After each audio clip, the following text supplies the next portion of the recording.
গাজায় অবিলম্বে নিঃশর্ত ও স্থায়ী যুদ্ধবিরতির প্রস্তাব পাশ হয়েছে জাতিসংঘের সাধারণ পরিষদে।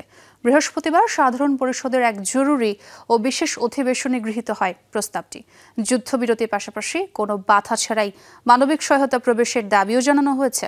প্রস্তাবের পক্ষে ভোট দিয়েছে বাংলাদেশ সহ 149 দেশ, আর বিপক্ষে অবস্থান নেয় যুক্তরাষ্ট্র ও ইসরায়েল সহ 12 সদস্য। 19 দেশ ভোটদানে বিরত ছিল। এ সময় ক্ষুধাকে অস্ত্র হিসেবে ব্যবহারের তীব্র নিন্দা জানানো হয়। পাশাপাশি ইসরায়েলকে আন্তর্জাতিক আইন মেনে চলার আহ্বান জানায় দেশগুলো।